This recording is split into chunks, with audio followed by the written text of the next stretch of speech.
Bismillahirrahmanirrahim. Assalamualaikum warahmatullahi wabarakatuh.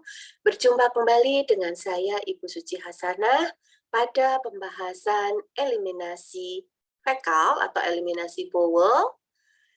Pada video ketiga ini, Ibu akan menjelaskan tentang berbagai macam gangguan yang sering terjadi pada eliminasi fekal atau eliminasi bowel. Yang pertama adalah hipoaktif bowel dan konstipasi.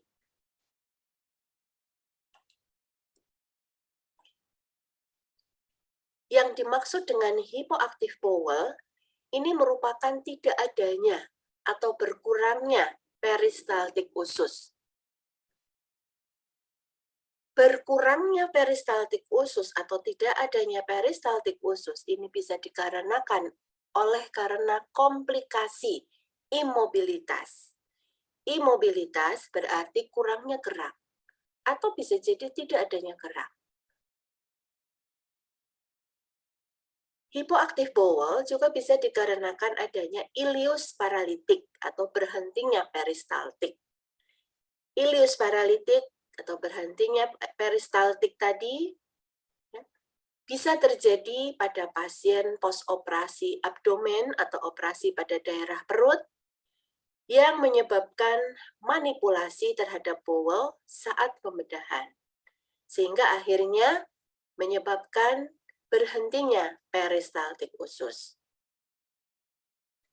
Yang ketiga, hipoaktif bowel ini juga bisa disebabkan karena kurangnya diet serat.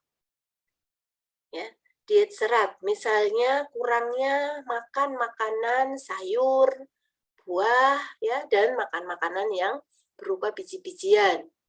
Dan juga dikarenakan kurangnya latihan. Kecenderungan kita cuma duduk gitu ya, tiduran atau rebahan sebagaimana yang kemarin sering terjadi pada saat pandemi gitu ya. Kaum rebahan, nah istilahnya seperti itu. Maka ini bisa menyebabkan hipoaktif atau tidak adanya atau berkurangnya peristaltik usus. Hal yang sering terjadi akibat hipoaktif bowel adalah irritable bowel syndrome atau IBS, di mana dikarenakan oleh hipoaktif bowel, walaupun paling umum sebenarnya dikarenakan hiperaktif bowel.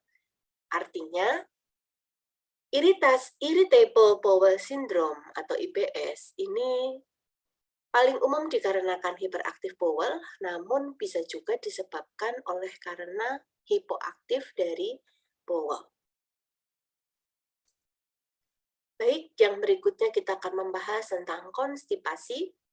Konstipasi ini merupakan suatu keadaan di mana terjadi penurunan frekuensi pergerakan bowel, atau bisa juga karena adanya jalan yang sulit.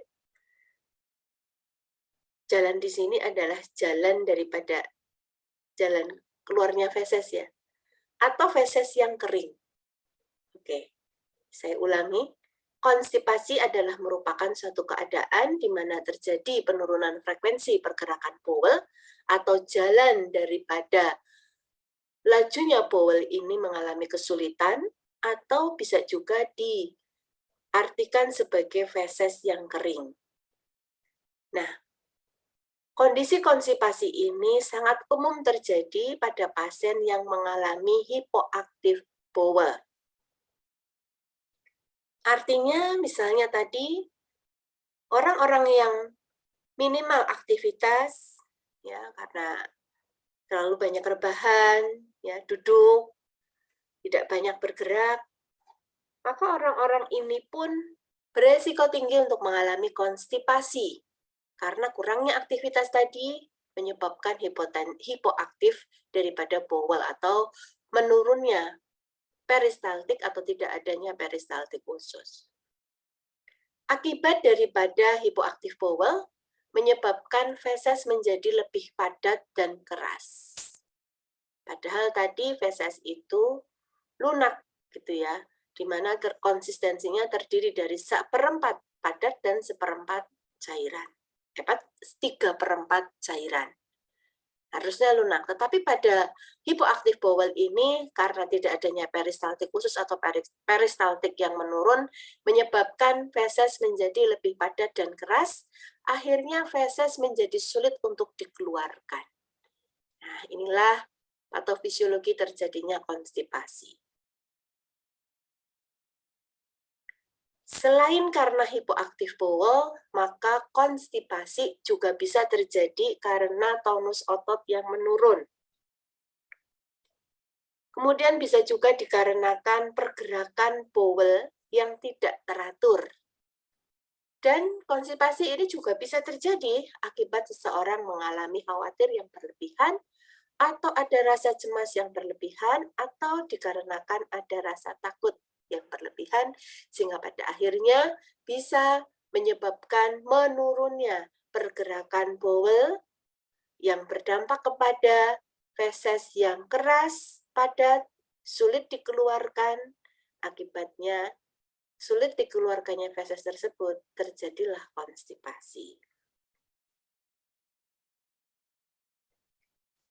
Pada pasien yang mengalami konstipasi, hal yang harus diperhatikan oleh perawat adalah terhadap hal-hal yang dapat berkontribusi terjadinya konstipasi. Seperti adanya penyakit yang berpotensi menimbulkan konstipasi, misalnya tadi ada obstruksi ileus gitu ya. Atau kita juga harus memperhatikan faktor yang berkontribusi terhadap konstipasi, diantaranya adalah pada pasien yang tirah baring atau yang harus berbaring lama. Kemudian pada pasien yang menggunakan obat-obatan seperti barium X-ray, atau pada pasien yang pada masa pemulihan atau recovery pembedahan. Artinya, ketika kita merawat pasien dengan kondisi-kondisi seperti ini, gitu ya, misalnya penyakit yang berpotensi menimbulkan konstipasi, adanya obstruksi ileus, gitu ya, atau pasien-pasien dengan pos pembedahan pada daerah abdomen, ya, atau pasien-pasien yang harus tirah baring lama, atau pasien-pasien yang menggunakan obat-obatan, ya, seperti barium X-ray, atau pada masa pemulihan pembedahan, maka harus kita perhatikan bahwa pasien-pasien ini memiliki faktor risiko untuk terjadinya konstipasi, sehingga kita harus mewaspadai kemungkinan terjadinya konstipasi. Akibat adanya hipoaktif bowel atau berkurangnya peristaltik usus atau tidak adanya peristaltik usus, selain menyebabkan konstipasi, juga bisa menyebabkan distensi abdomen. Distensi abdomen ini merupakan suatu keadaan yang disebabkan oleh adanya akumulasi atau berkumpulnya gas pada saluran pencernaan. Biasanya distensi abdomen ini atau akumulasi gas pada saluran pencernaan biasa terjadi pada pasien post-operasi perut atau post-pembedahan pada daerah abdomen, dan pada pasien yang mengalami distensi abdomen ini, dia akan muncul keluhan ketidaknyamanan dan rasa sakit yang dikarenakan akibat distensi abdomen, pergerakan dinding usus menjadi menurun dan bisa menjadi kejang atau spasme pada lapisan otot saluran pencernaan.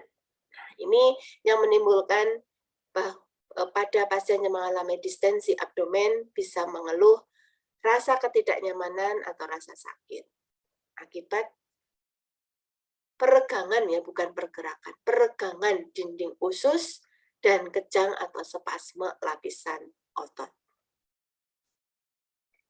Oke, kalau kita ringkas, maka kita bisa melihat tentang gambaran patofisiologi daripada konstipasi, ya. Ini adalah konstipasi. Konstipasi secara langsung disebabkan karena adanya hipoaktif bowel, ya, sehingga menyebabkan konstipasi, atau karena adanya feses yang kering. Ya, feses yang kering, feses yang padat, sehingga menyebabkan konstipasi. Nah, adapun hipoaktif bowel sendiri itu dikarenakan adanya masalah pada neurogenik, kemudian adanya penggunaan obat anti nyeri berupa obat narkotik. Kalau kita bahas di farmakologi kemarin itu obat golongan opioid ya. Kemudian adanya immobility atau imobilitas ya, omobility atau mobilitas, misalnya tirah baring yang lama, bed rest ini termasuk. Immobility juga termasuk tadi yang kaum rebahan ya, kurangnya aktivitas. Kemudian adanya penurunan daripada otot ya, tonus otot yang menurun pada daerah abdomen. Kemudian adanya rasa cemas atau ketakutan, atau bisa juga karena adanya penggunaan obat-obat anestesi, dan juga karena proses pembedahan yang pada pembedahan tersebut menyebabkan manipulasi pada bowel, sehingga akhirnya terjadilah hipoaktif bowel atau peristaltik menjadi menurun atau bahkan tidak ada.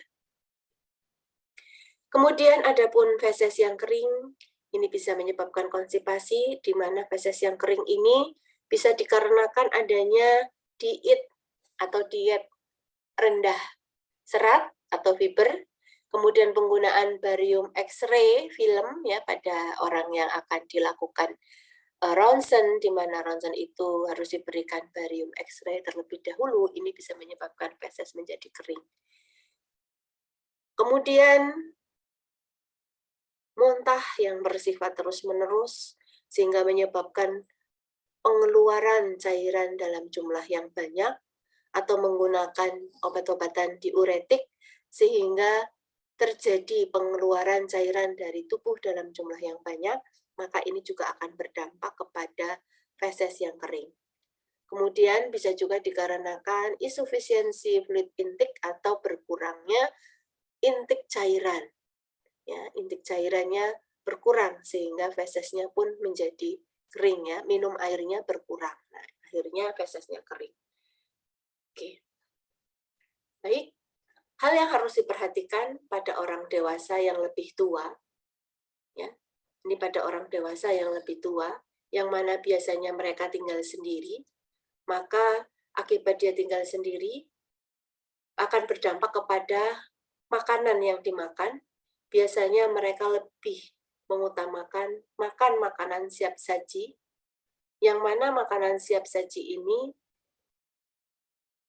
juga banyak yang tidak mengandung serat, dan juga tidak cukup untuk mengkonsumsi makanan.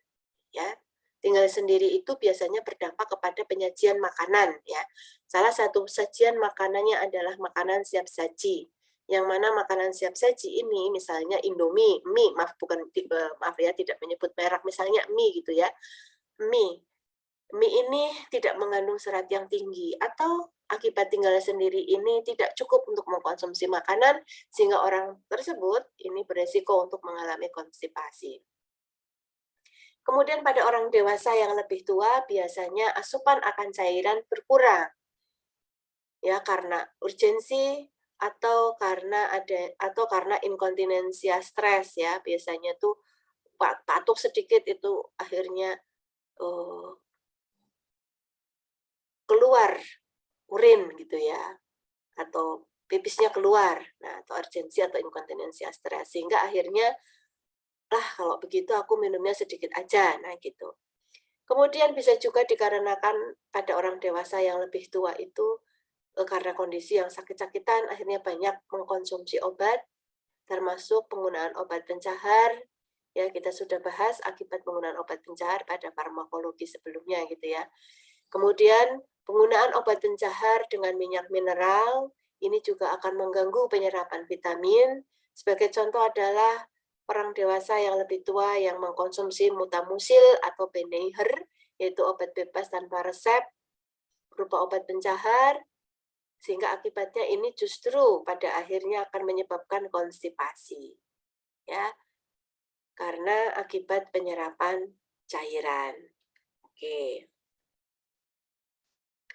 Baik, yang berikutnya adalah hiperaktif bowel dan diare. Kalau tadi kita sudah berbicara hipoaktif bowel, maka sekarang kita akan membahas hiperaktif bowel dan diare.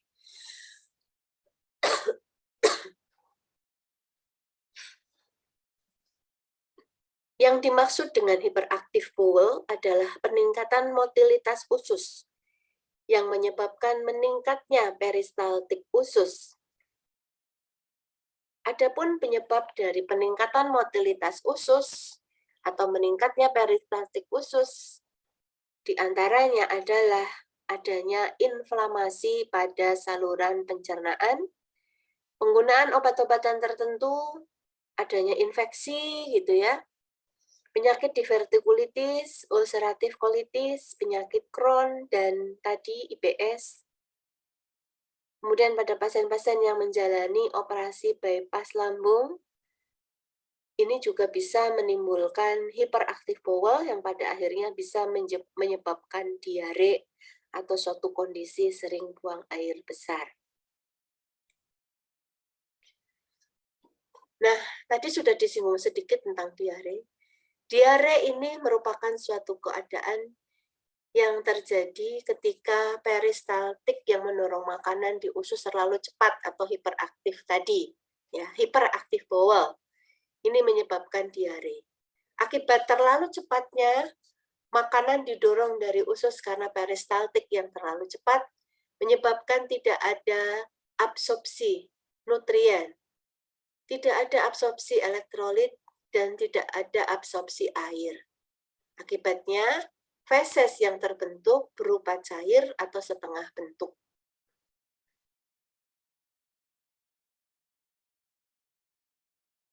Akibat feses yang cair ini, evakuasi atau pengeluaran feses menjadi lebih sering, sehingga meningkatkan jumlah feses.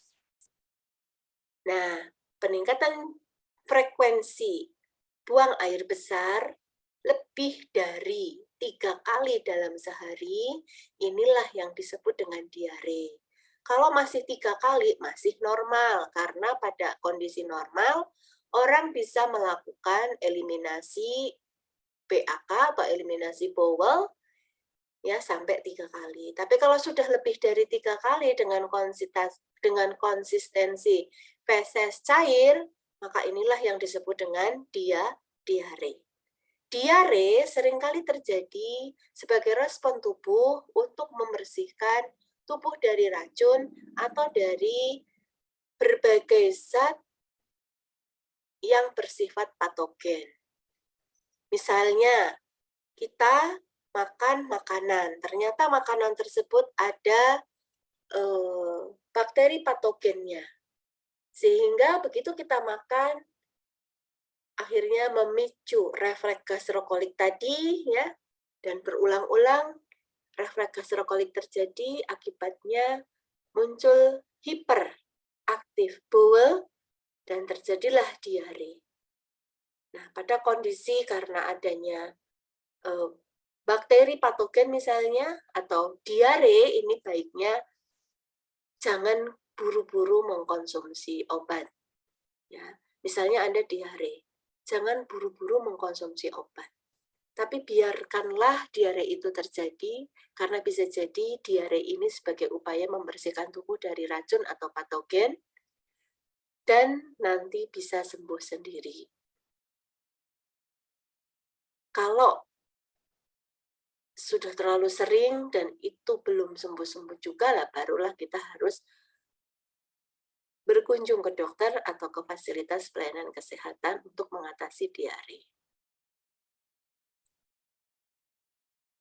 Akibat diare ini bisa menyebabkan inkontinensia tinja atau ketidakmampuan mengontrol sphinkter ani eksternal, ya. Akibatnya tidak mampu menahan feses, dan sering kita jumpai pasien-pasien yang mengalami diare itu belum sampai ke kamar mandi, fesesnya sudah keluar. Nah, gitu. Karena tadi, diare dapat menyebabkan inkontinensia tinja atau ketidakmampuan mengontrol sphincter ani eksterna, sehingga tidak mampu menahan feses. Baik, kita lanjut pada inkontinensia fekal. Tadi sekilas sudah disampaikan bahwa akibat diare ini bisa menyebabkan inkontinensia fekal atau inkontinensia feses, yaitu suatu keadaan ketidakmampuan menahan atau merasakan buang air besar, sehingga feses keluar begitu saja. Hal tersebut selain akibat diare ya, atau inkontinensia fekal atau feses itu bisa dikarenakan diare, maka inkontinensia fekal atau feses bisa juga disebabkan oleh penyakit stroke, trauma, atau adanya disfungsi neurogenik. Adanya inkontinensia fekal atau inkontinensia feses tentunya bisa menyebabkan hilangnya harga diri. Tentunya malu gitu ya, malu karena feses keluar begitu saja atau tidak dapat menahan feses. Akibatnya harga diri dan martabat menjadi hilang, timbul rasa malu dan cemas. Oleh karenanya, penting sebagai seorang perawat untuk meyakinkan kepada pasien bagaimana cara-cara untuk mengatasi inkontinensia feses. Hal yang harus diperhatikan ketika kita merawat pasien orang dewasa tua yang mengalami inkontinensia, maka kita harus melihat bagaimana penggunaan obat-obat konstipasi, ya karena obat-obatan konstipasi ini juga pada akhirnya bisa menyebabkan inkontinensia, atau adanya gangguan fungsi neurologis atau kognitif yang berdampak kepada inkontinensia. Kenapa kok penggunaan obat-obatan konstipasi bisa menyebabkan inkontinensia fekal? Karena konstipasi yang berkepanjangan ini bisa menyebabkan feses impaction.